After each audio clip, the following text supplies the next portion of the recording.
Good afternoon, everyone. Just get the recording going here.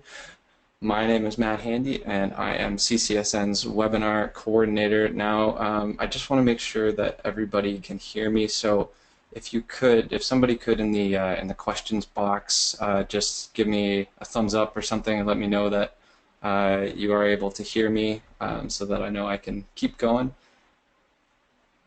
And then okay, Paul can hear me loud and clear. Awesome. So I'm going to take that as everybody else can as well, which is great. Okay.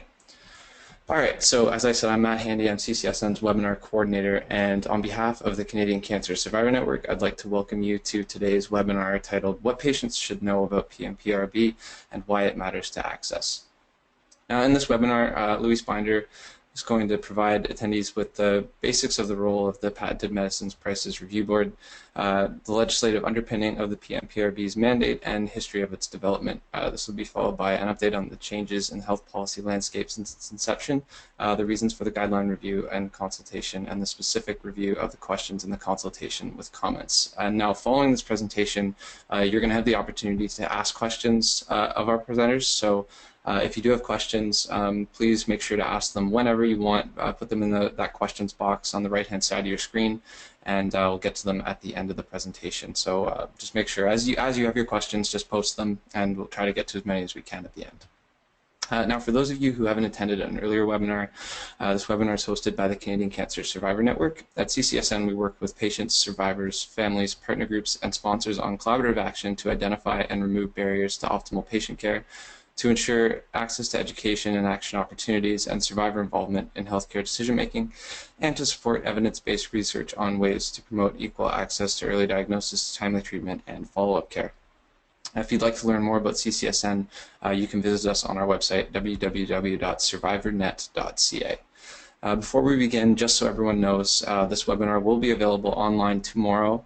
There'll be a full video on YouTube as well as slides, which will be on our SlideShare account, and links to both of those will be sent out tomorrow afternoon.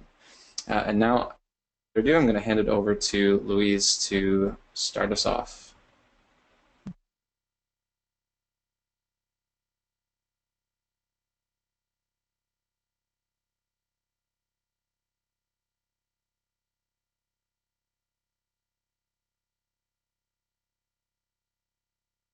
I'm not hearing Louise. I'm not sure if she has her mic muted still. I'm just going to check really quick.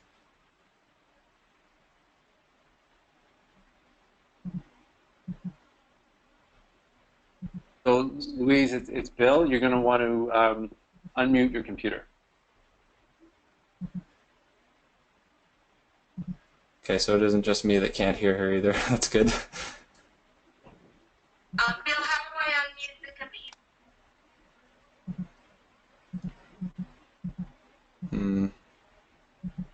I'm trying to unmute Louise myself, but it's not seeming to want to do it. Louise, you should have a microphone button near the top left of your control panel there, and you just want to click that to unmute yourself.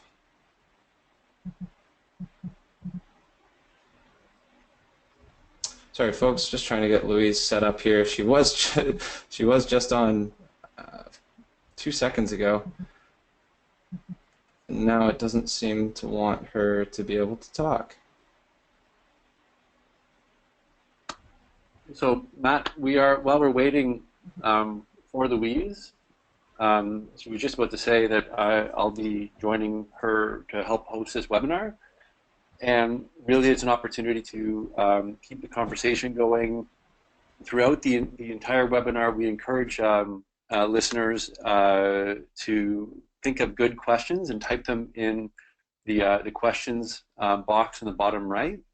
And to let you know, and maybe to get to the end of this webinar, and this is Louise's plug, they're actually planning a...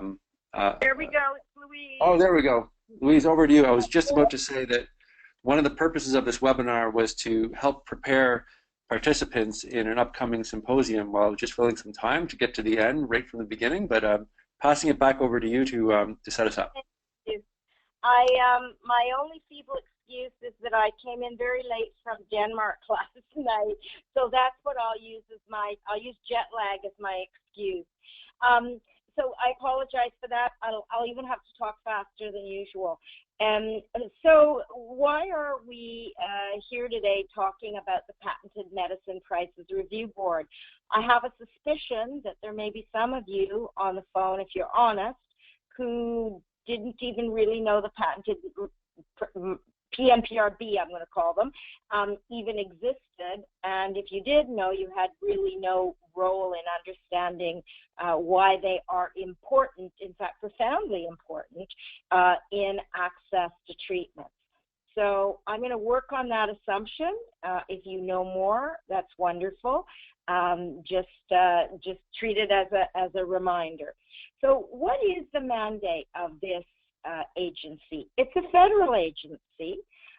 It is not under Health Canada, although it is actually a separate quasi-judicial agency, although it reports into Parliament through the Minister of Health. And the purpose of this agency is to ensure that patent drug prices, so it's not generic drug prices, but patented medicines, that are charged, prices that are charged by the manufacturers of these patented drugs are not, quote, excessive. And excessive, I quote, because it's used in the legislation that creates the PMPRB. If the PMPRB finds that the price is excessive, I'm going to talk a little bit later about the things that they look at, that organization looks at to make that determination. The Patent Medicine Prices Review Board can hold a hearing, and it can demand a price reduction retroactively. It is, amongst other things, a consumer protection agency to policing being my word, patent monopolies, the patent monopoly position of the pharmaceutical industry to ensure that it doesn't charge excessive prices because of this monopoly. So this monopoly, of course, is created through the Patent Act, and it gives an opportunity for companies that have researched and developed drugs to have a period of time after they're researched and developed to be sold exclusively by that company on the market. And it's to avoid kind of ransom situations on pricing, or abuse of power is another way that we often hear the PMPRB talked about. When did it come into being and why? It was created in 1987, and it was part of the overhaul of Canada's drug patent regime. It actually was part of NAFTA, but before even Mexico came onto the NAFTA scene. It was actually created with the Americans as we were creating a trade deal with them. And it was created as a quid pro quo for stronger patent protection that was given to companies in Canada than they had previously had at that time. So at the time, the measures of its success were going to be, and still are, whether there's non-excessive pricing measured against other listed countries, and we're going to talk about this in more detail. And also, there was a commitment made by the companies in 1987 that there would be a doubling of the research and development money that was brought into Canada by brand name companies from 5% to 10%. So let's just do a little reminder of our Canadian drug pricing policy regime, which is very complex. So we have, of course, the research and development phase. Once a company feels that it has a product that Health Canada will approve for sale in Canada, it applies to Health Canada for sale. And Health Canada, if it feels that the research information proves that the drug is safe and effective and of good manufacturing practices, will say, yes, you may sell it. And then the PMPRB reviews the proposed ceiling, sometimes list price if you want to call it that, probably ceiling is the best word, set by the manufacturer to ensure that that ceiling price that the manufacturer wants to use in Canada for selling it is not excessive. Once the PMPRB makes that decision that it is not, then the provinces, territories, and the federal government now have joined together to negotiate a collective price for public drug plans, and that is going to be lower than the ceiling price, but we never do know what that price is because those negotiations, as you probably know, are done behind closed doors with an FPT organization called the Pan-Canadian Pharmaceutical Alliance. Now, recently, private insurers have begun to do more negotiation of price for the private insurance plans that they cover, and the reason they're doing that is because if they do not, then the price that they pay is the ceiling price that PMPRB has set, and they're not very happy with that price. So they've joined the negotiation fray to some extent, and I expect we're going to see them do more of that, or they're also rolling back some of the benefits that they're giving sponsors, employers for the plans. Now, so who's kind of in the worst shape in all of this is actually the uninsured, underinsured, or as I call them, theoretically insured Canadians who actually do pay the PMPRB price unless they have some other kind of insurance that covers it. So they are actually in the worst. They can afford the least and actually pay the most. And that we hear numbers of upwards of 10 to 15% of Canadians who are in that situation. Louise, can I just jump in really quickly? Please do.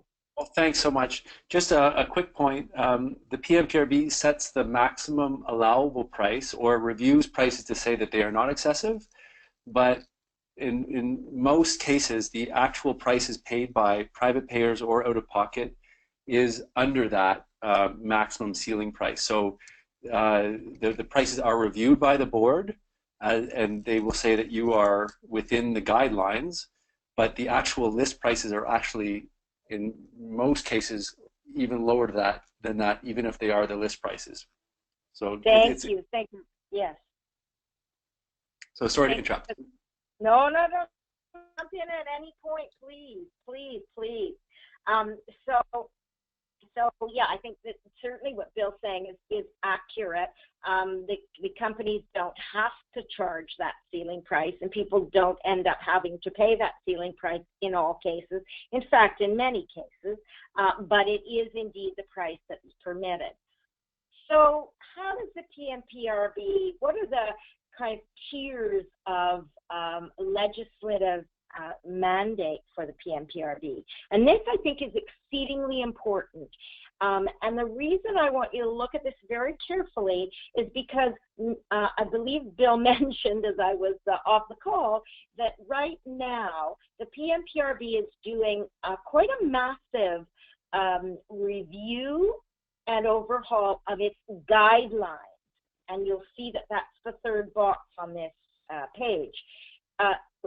It's very important to remember, we lawyers love to talk about this, that guidelines are only within the jurisdiction of the board that's set up, but the guidelines can only follow what is allowed for them to follow in the Patent Act, in the act that creates the organization. So the most important thing we need to look at when we're looking at, is this organization doing what it should be, and is it doing it in the way it should be? The highest level of power is in the act itself, and as I'm sure all of you know, that's voted on in Parliament. And then after the act, some of the details that are too granular to be part of the act itself are put into what are called regulations to the Act, but those are also, again, legally part of the legislation itself, and so they're a second tier of power. And then the third, many organizations have guidelines as to how they are actually going to do their work, the work that has been created for them to do by the Patent Act in this case, and the regulations. So it's very important to understand that actually the only thing that the Patented Medicine Prices Review can change on its own are its guidelines. Is its guidelines. And it can only do so within the context of what its mandate is as set out in the Patent Act and the regulations. Sorry to belabor that, but it's a really important point. So the Act itself provides the mandate. Let's take a look at what's in the Act itself. If we look at the framework, the Patent Act actually establishes the mandate that regulates the prices, and it reports to Parliament, as I mentioned earlier, through the Minister of Health. And its role is to ensure that prices are not excessive for sale in Canada. Prices that are set are not excessive prices. They also, as well as regulating, they have a role to report. And they're reporting trends in drug sales and pricing for all medicines and research and development spending for people who have patents in Canada. I would like you to note, though, and I'm going to keep repeating this, that they cannot do anything else than do that regulation and that reporting without changes to the Patent Act by Parliament. Okay, so what does the Act actually say? The important section for the purposes of this discussion is Section 85.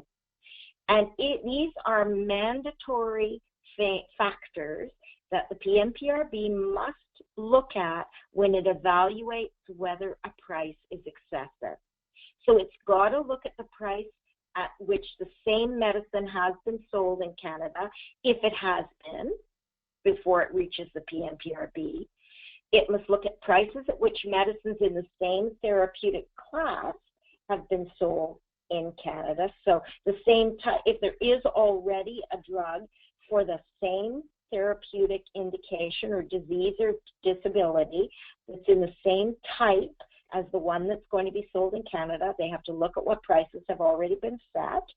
They have to look at the prices at which medicines and other medicines in the same therapeutic class have been sold in other countries, if there are some. They are expected to look at changes in the Consumer Price Index. They're to look at any other factors in the regulations. We'll talk about the regulations in more detail in a minute.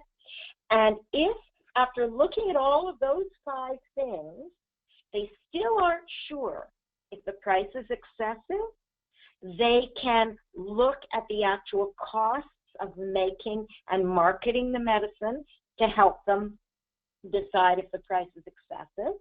And they can look at any other factors that the board, and the PMPRB does have a board that manages its work, considers relevant. So, Bill, is there anything else you might like to say about the Act and the underpinnings of the PMPRB before we go on to the regulations? No, I think the main point is that there is so much in the Act, and that was the main point of the original legislation. The Patent Act is generally administered by the industry minister, but in this case, for the purposes of the PMPRB reports up through the Minister of Health. So it's a little bit of a strange hybrid in terms of the accountability for that legislation. It's a joint responsibility between what's now called the Innovation Minister and the Minister of Health in Ottawa. Thank you. That's actually a very good point. I've been doing work with regard to the patented medicine regulations, particularly for some years. And every time I'd ask the Minister of Health if he'd do something about the basket of countries that we're going to talk about in a minute, he'd send me to the Minister of now Innovation, who was then Industry, and then the Minister of Industry would send me back to the Minister of Health. So it's a very nice little arrangement they have, whereby by both being responsible, neither one wants to really be responsible for this issue. So I always enjoyed that. So then let's go to these regulations. So the Act gives us a very broad regulatory and reporting mandate, and then the regulations get more granular about what. You'll recall that one of the things they're to look at, the PMPRB, in making its decision, is this basket of countries. And it's in the regulations that we actually see this basket for the first time. So it's a list of the basket of countries for them to consider and define the and find the definition of the price as, and the price definition is X factory. In other words, right out of the factory. It doesn't take into account other additional amounts that are added to the price once they leave the manufacturing factory. So what are these countries? They're the United States, Germany, Italy, France, the United Kingdom, Sweden, and Switzerland. So I think this is the work that I actually worked on about 20 years ago and got nowhere, by the way, which was the question of this basket of countries. I've always wondered how these countries were chosen. I'm sure you're wondering as well. And as you can see, I mean, these countries are profoundly different in so many ways from each other that one wonders sort of why they were deemed to be appropriate, but they were. And we're going to come back to this in a little more detail.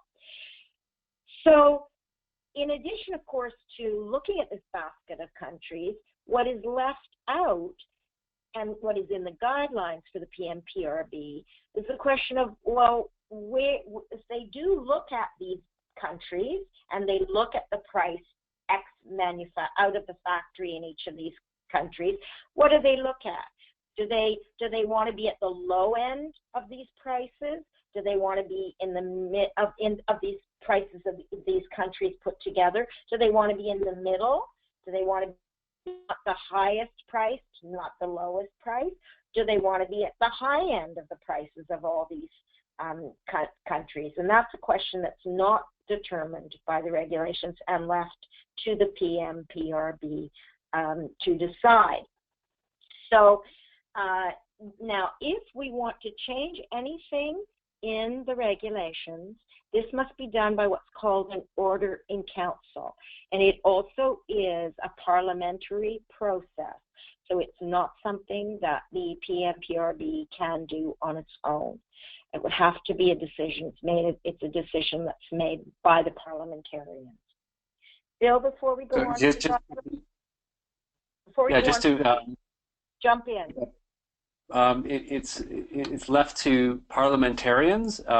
Regulations can be changed by cabinet. So this would be the purview of the Prime Minister and the cabinet. Now that said, they would have to publish proposed changes in the Canada Gazette for anyone to input on, and then it is a relatively strict process for how cabinet would meet and decide whether or not to make those implementations come into effect. So whereas you have the Patent Act that would have to be changed by Parliament or the House of Commons and then go through the Senate and everything that you learn in grade 10 civics class, they don't teach much about how regulations are changed, but that really is left up to cabinet committees with some very strict requirements for how Canadians can actually input on how they're being changed and why they're changing. So if they move forward with potential regulatory changes, you can expect to see a relatively understandable, hopefully, explanation for a rationale for why they're making those changes. We're going to have probably about a 75-day public comment period for people to actually provide input on that, and then it will take another, at least several months for them to do it. So Maybe a little bit later, we'll tell you about the process for how the board is planning to roll this whole thing out. But it is a long-term process, and we're at the start of it. Unless it's wrong, these regulations are not the subject either of the consultation. The subject of the consultation are the third arm, which we're about to go to now, which are the guidelines. Exactly. So let's go to the guidelines. So let's go to the guidelines. So this is what the PMPRB actually does have the ability to do on its own without going to the whole of Parliament and without going to Cabinet. So what it has developed is a non-binding interpretive guidance and direction from the board that patentees can look at when they're thinking about whether they're likely to run afoul of the PMPRB. And it also, of course, tells the staff at PMPRB how to comply with the Act and the regulations. And changes, one thing that is interesting is that changes, even to these guidelines, require relevant stakeholder consultations, and that's exactly what we're just about to be entering into right now. In fact, we're in the process now. The current guidelines assign a ceiling price to a drug based on therapeutic benefit relative to existing drugs. We'll talk about that a little more. It also allows for consumer price index increases, provided that they do not result in higher prices than the basket of countries that we've just looked at pay. Now note, this is the only part of the regulatory framework that the PMPRB has exclusive ability to control and change, except of course that it has to consult with relevant stakeholders, including us. We're relevant stakeholders. And so the reason for today's webinar is to try and help you folks, and hopefully you'll help us too through your questions and comments, to determine what we ought to be thinking about when we respond to the consultation on the guidelines. So now we've got a little bit of an introduction to the PMPRB. There's a couple of other things you should note. It does its work by doing a scientific review of each new medicine that comes to it. And it considers 4 issues. It considers the primary indication for that medicine, the level of therapeutic improvements that that medicine provides. It looks at the comparators, and we've talked about some of the comparators that they can look at, both within Canada and externally. And they also look, of course, at whether there's comparative dosage regimens that they can compare with. So given all that, they, turning to one of the very most important areas, which is the level of therapeutic innovation, they've divided their work into 4 classes of innovation from their perspective. So there's breakthrough drugs, and for that they look at the median international price to see if a drug is excessive. Where there's substantial improvement, but it's not a breakthrough. It's not something that we've never seen before that's completely different and of a completely different quality than we've seen before for that disease, but there is a substantial improvement for a disease because of this drug. They look at the higher of the therapeutic class comparison or the median international price. If in looking at the science, they feel that there's only been a moderate improvement in disease, in the safety and efficacy in the science for a disease group, then they will choose the higher of the therapeutic class comparison or the midpoint between the therapeutic class comparison and the median international price.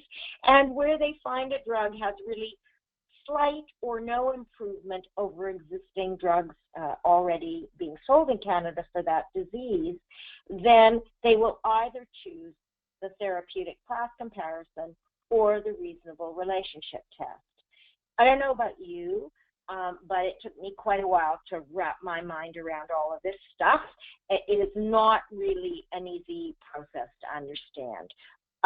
So why are they doing, so that's basically, I hope, a little bit of guidance for you in terms of the world in which we live with the PMPRB, and how it, where it fits in both into the larger health policy context and where its guidelines fit in with the patent legislation. So why consultations now? Well, the PMPRB has been criticized by governments for not keeping prices low enough relative to the basket of countries that you've seen from the regulations, and for not getting the R&D, research and development, as high as promised. You remember that they promised, there was a promise made by industry at the time, in 87, for a 5% jump from 5% to 10%. And in addition, the private sector, that is the insurers, as I mentioned earlier, are also complaining that they feel they're paying too high prices, and that PMPRB is not keeping prices low enough. The CADIS, which is our health technology investment agency, has become far more robust since 1987. In fact, I'm not even sure if it was around in 1987, but it recommends of the value for public reimbursement to the provinces and territories of drugs. And now we do have in place the Pan-Canadian Pharmaceutical Alliance, which did not exist in 1987, and it actually is, as I mentioned earlier, doing price negotiations for some federal plans, the provinces and territories.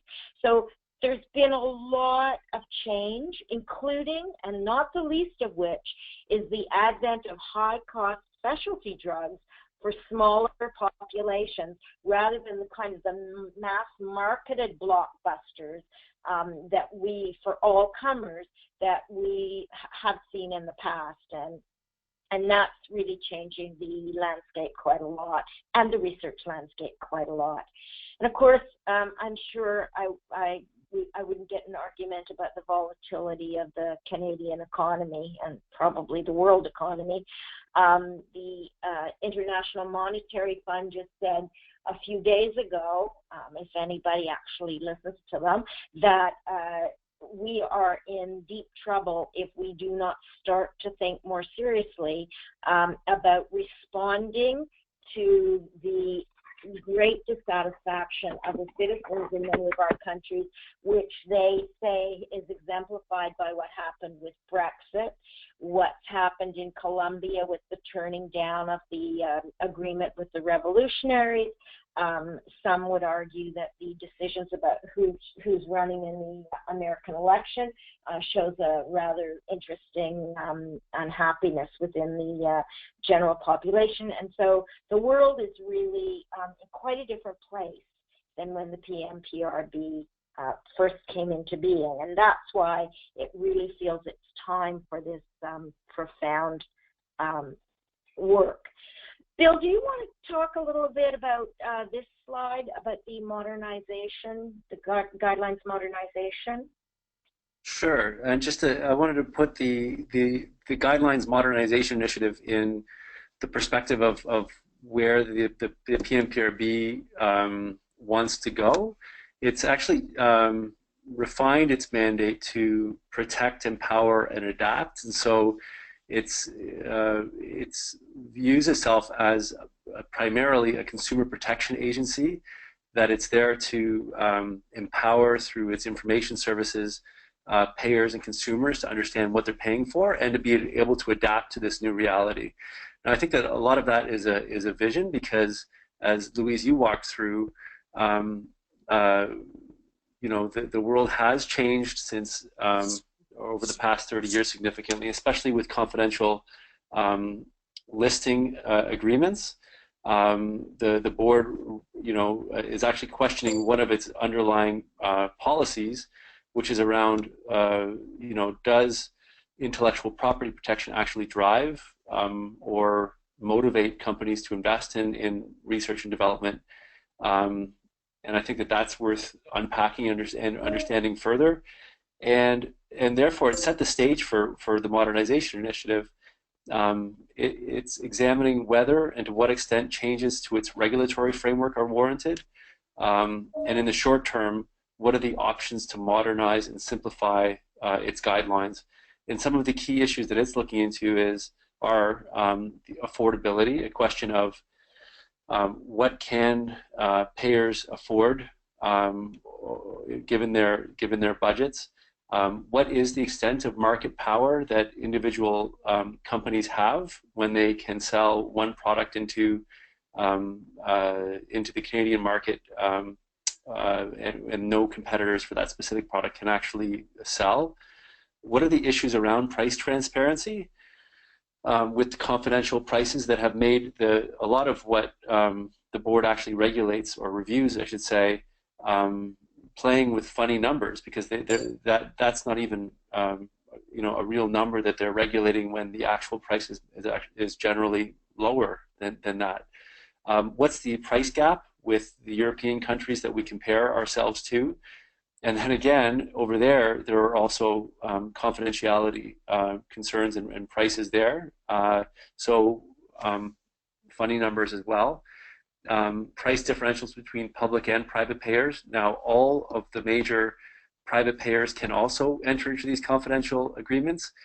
And what is the regulatory burden on all stakeholders, including industry, which, you know, up until recently had to file twice a year for every product, all of its sales in separate segregated markets.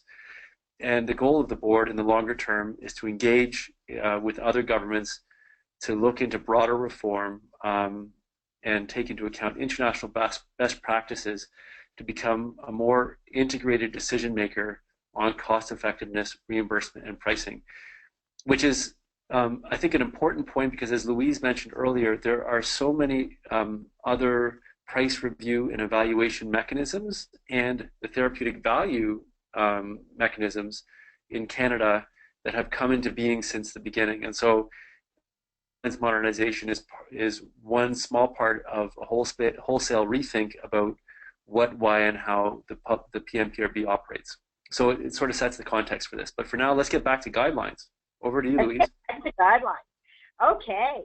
So the PMPRB developed a strategic plan for 2015 to 2018, and then recently, and then from that, it created a consultation document, which is available online, and it is now, and it has asked itself a series of questions in that consultation guideline, and I'm going to go through them, and I'm going to give you my own personal unvarnished opinion about some of those questions in the next few minutes.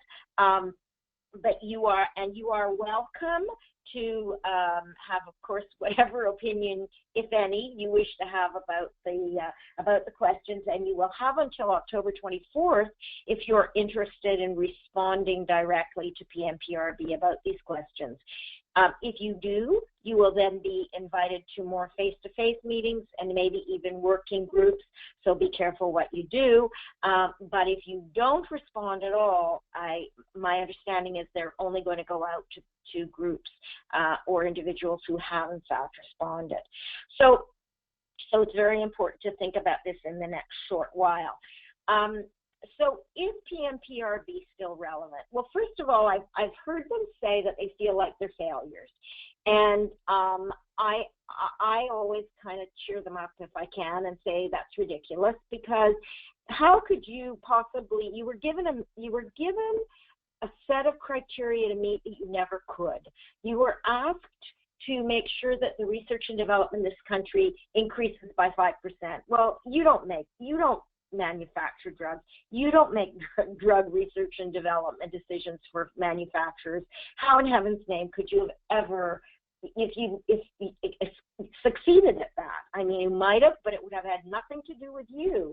Also, in terms of the prices themselves, there's only so much you can do within the formula that you've been given in terms of what is or is not excessive. So I think that although you will see in both in the strategic plan and in the beginning of the guideline documents, a lot of numbers about R&D did this and should have done that, and they promised this and they gave us that, and the same thing with prices. Personally, I think only personally, I think it's all fun with numbers. For every number that PMPRB can put out, so Health Canada can put out a number, so the pharmaceutical industry can, so the insurance industry can. It all depends on what everybody knows. Numbers are just, what you put in, what questions you ask, or what you put out. So personally, I'm not going to be responding or trying to argue yes, no, or maybe about any of the numbers in that document. But a question they did not ask that I think needs to be answered before we can answer the questions they did ask is it still relevant to have a PMPRB? I decided, after a lot of thinking about it myself and talking to a lot of much wiser people than myself, that yes, there is a role for what the PMPRB does. Somebody has to set a ceiling price for drugs coming into this country. That isn't to say anybody's ever going to pay it, but at least we need to know kind of where to start the bidding. It's my language. So we could hand that over to another existing agency. If we did, they would take quite a bit of time to gain the experience and the expertise that the PMPRB has done an excellent job of building. And so my comment is leave PMPRB to do what it's been doing. Not any more, not any less, but what it's been doing. And I think if we would just be wasting a profound amount of time to hand that role over to somebody else. So here are the consultation questions and my comments about them. So they asked us to define excessive. I would say this, look, everybody in the world has its own opinion about excessive. I'm sure if you ask most patients, including myself, I'd say any price that stops me from getting what I need because either the payer doesn't want to pay for it or can't afford it is excessive. But that doesn't really matter, because that's just my own subjective definition. We need to go back to remembering the role of the PMPRB. So it's a systems approach to excessiveness that we need to be answering, not what do I personally, Louise Binder, or anybody else think. And I would say that the PMPRB has to be very careful. It cannot measure value. That's not its job. CADIS measures value, and it gives a recommendation to the provinces. It should not be measuring for affordability or, in fact, sustainability for that matter.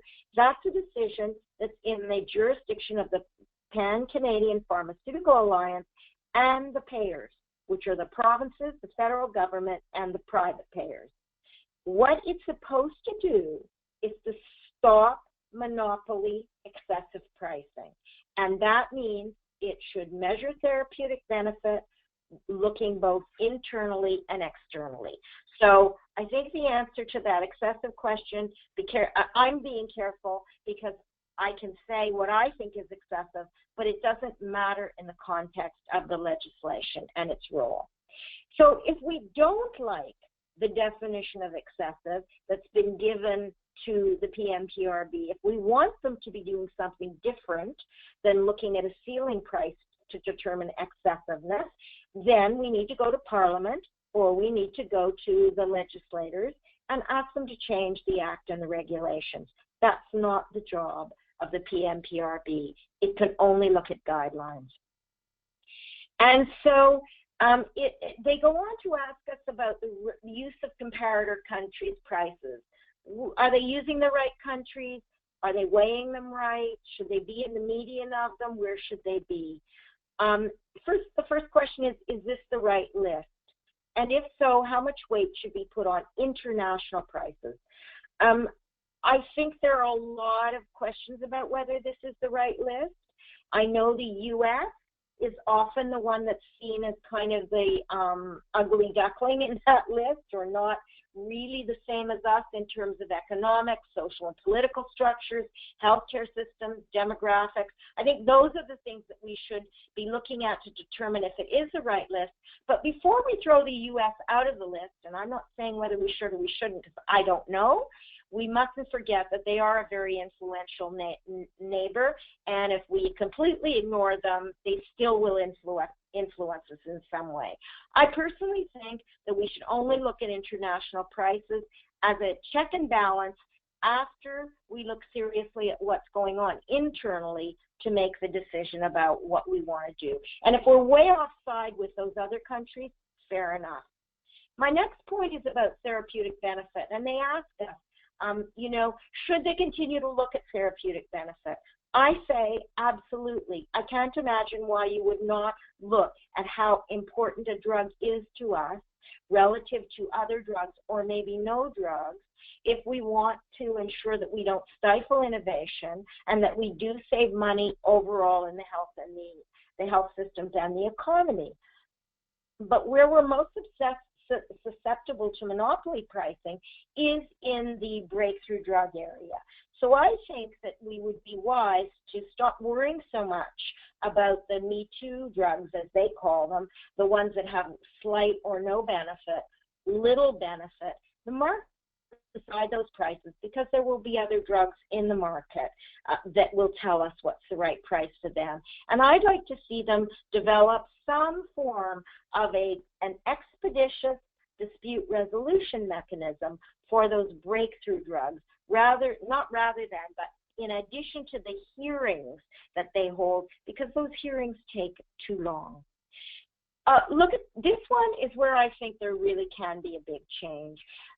There is no reason why a drug price should automatically be allowed to go up by the Consumer Price Index. The idea generally is that prices over time ought to go down, not up.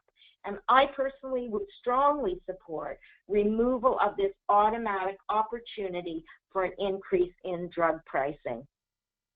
So there's a bunch of other consultation questions. Should they use the ceiling price that's low, median, or high? I don't know the answer to that question. I think we should take a look at what other comparator countries do and why they do it and see what makes sense. Is research and development still relevant? Frankly, I don't think it's relevant as giving, good marks to companies one way or another.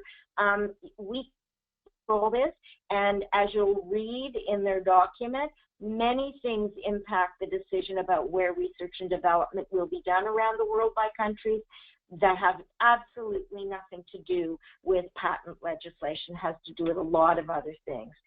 This one really irks me. It's a question that asks, is it excessive to have, and I'm using their quote, discriminatory pricing between private and public prices? I don't know the answer, but I know that just because prices are different in the private insurance industry than they are for public plans doesn't make them discriminatory. It makes them different. Private insurance plans are for-profit businesses. They make huge profits. I always thought that if you made huge profits doing something, you were supposed to solve the problems that come up. And if pricing is a problem you have, surely the insurance industry has the power and the resources to negotiate lower prices with the pharmaceutical industry.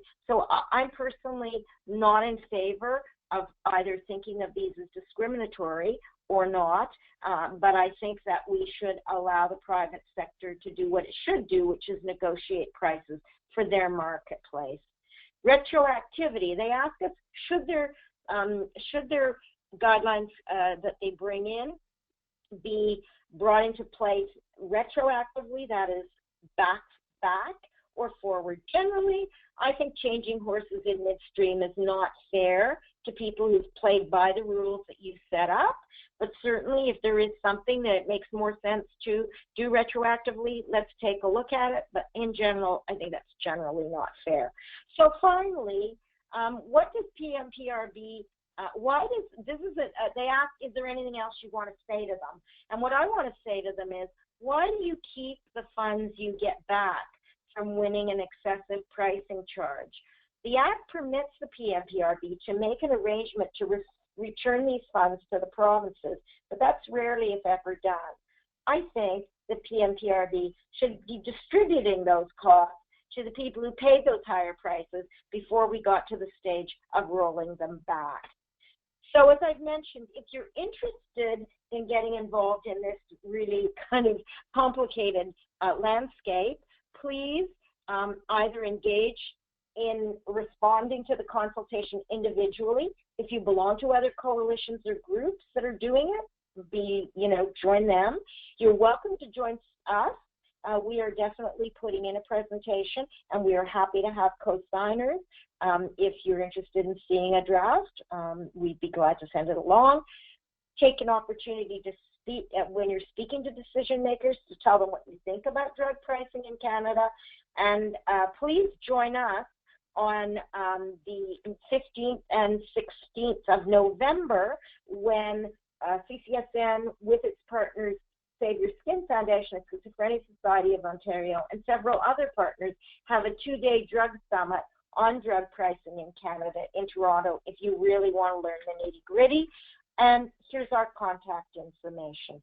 Bill, what should I have said that I didn't? Or what Nothing. Shouldn't I have said, or what should I end up? What shouldn't I have said that I did? Oh, you really covered a lot of ground in a really short period of time, Louise. I thought that was excellent. There was just one question and one link that we should have up here that we don't, but I've actually plugged it into the question answer box in the bottom right, and that was responding to Janet's question around where does a person find the document online that has the October 24th deadline. And so I just circulated that link down there. Thank you.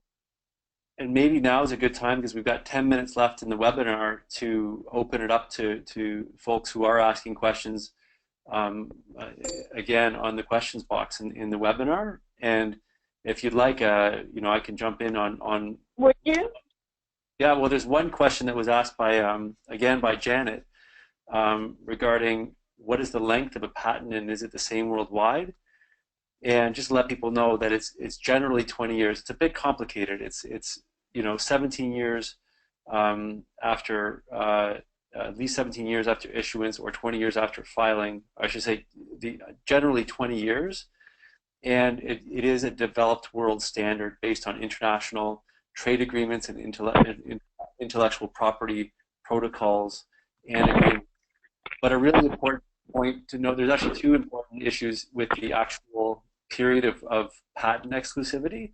First of all, a manufacturer is going to apply for that patent as soon as they discover that a new medicine or molecule has any potential impact on a disease state. Even if they don't know for sure, they have to do a ton of studies on it before it actually becomes a medicine. Is they've applied for their patent, it's been issued, that clock begins to tick already. And so by the time they actually get out with a medicine that's approved from Health Canada, it's generally at least 8 years, often up to 12 or 13 years have been eaten up by that development time and that authorization time from Health Canada. And so really there's only about an 8 to 10 year period of actual market exclusivity for that individual medicine. And during that time, especially in really competitive areas, and cancers, one of them, there's so many molecules in the pipeline for cancer. There's huge competition within that general therapeutic class of products. So although yes, nobody can come and copy that specific molecule, other manufacturers can come in with competitor molecules and compete, and that's to drive prices down as well. So I hope that's a long way to answer the question around the length of a patent. Thank you. There's another question. There's another question. I'll throw it back to you, Louise, that somebody asked around. Is there no point in including a change to the list of countries in the basket, since that is not within the guidelines? So I don't know if you want to. Well, it depends on what you mean by no point. It is true that the PMPRB cannot change that by itself, but I know that it will be more than happy to receive suggestions, if people have them, about changes that should be made to that basket. And I know that they will send along the things that are out. Well, they'll send all of the information, but they'll particularly, I know, flag to legislators changes that are outside their jurisdiction that have been made as recommendations. So no, there is a point. There absolutely is a point to doing that. Yeah. And maybe on that one too, I'll add another link to the question box from the PMPRB's annual report. Every year, usually in the summer, it comes out with an annual report for the year before. And there's some interesting data around comparative price comparisons in the discussion paper. But if you really want to dig into it in terms of what some of the comparators are right now across the whole OECD countries, and that's the 30 plus developed countries, you'll see where Canada fits vis-a-vis Mexico and Ireland and Switzerland and Germany, etc. So although the PMPRB talks about its regulatory role in comparison to the 7 countries that Louise mentioned earlier, the board is running analyses on where Canada fits with a much broader basket of countries, and I think that that might help you better understand or inform any potential input on that one too. Thanks, Bill. Any other questions? No, I don't see any other questions. So, Louise, if you want to fill some time with another plug for your event while I type in that link. Well, I would thank you. I will. I'd be very excited to have all of you attend our event on November 15th and 16th. It's called, I think we're calling it Drug Pricing in Canada, Mobilizing Patients to Action. Patient groups and patients are welcome. There's no cost to come to it. We even may have a bit of money to help some groups that really need it. I'm not sure how much we will, but we might have a little bit. It's here in Toronto, and there will be 2 days of excellent panels, both from government organizations involved in drug pricing policy, as well as private insurers coming to talk about their position on this, doctors, researchers, coming to talk about their position, and even the pharmaceutical industry coming to talk about its position, which I think is very courageous, given that they are so often deemed to be somehow capable of managing all of this problem themselves.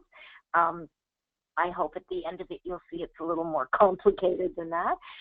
And what we're really hoping to have happen is for the patients in that room, who, by the way, will meet privately in between each of the panels, so that they can be as candid as they want about anything that's been said to them, and about any of the other stakeholder groups as they want to be, to develop ourselves a strategic plan, and hopefully even a work plan moving forward about how we can have an influence on what happens with drug pricing in Canada, because drug pricing in Canada certainly is a very important barrier to access, and we need to understand that landscape, and we need to intervene in appropriate ways with all the different stakeholders who can have an influence on it, of which there are many. So I really hope that, I know it's a lot of time to ask people to spend, but I think it's really such an important part of the landscape, and becoming more important every day as we get more and more wonderfully effective high-cost drugs, certainly in cancer, but they're going to be hard to access for sure. So we're going to need to be as smart as we can all together to get the best outcome for patients. That's great, Louise. So I hope, and in fact, thank you for hosting today's webinar, and maybe we'll pass it over to Matt. And I've promised Janet and whomever else wants a copy of those links that I circulated in the questions. But don't be shy, as Louise said. There are all of the appropriate email addresses there for the SurvivorNet. We'll see you hopefully in a few weeks. Thanks, Bill, for being such a great co-host. Anytime. This is always a pleasure. I'm looking forward to the next webinar. Maybe we'll turn it over to Matt, and he can fill us in on the growing slate of other webinar and learning opportunities for the Survivor Network.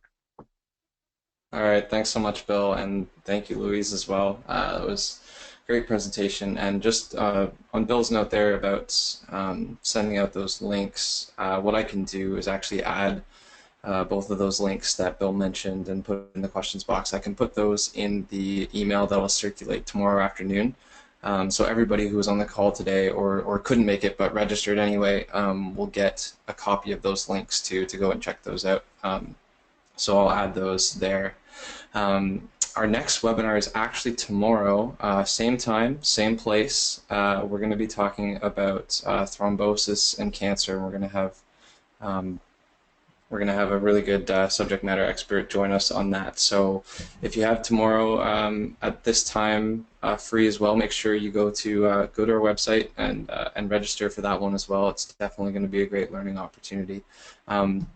So yeah, just one more time, I want to thank Bill and Louise for coming on today, and we hope that you'll join us at our event in next month in Toronto. And make sure you stay tuned to our website and sign up for our e-letter for other opportunities to join more webinars and more events. And if anyone wasn't here earlier and missed it, this webinar will be available online tomorrow. There's going to be a full video on YouTube as well as the slides, which will be up on our SlideShare account, and those will also be circulated. Links to those will be circulated in that email that's going to go out tomorrow afternoon as a follow-up to this webinar. So that's it for us today. I want to thank everybody who's still on the call for joining us today, and we'll hopefully see lots of you tomorrow as well. So goodbye, everybody, and we'll see you next time. Thanks, Matt. Bye, Louise. Talk to you soon. Thanks, Matt. No problem, guys.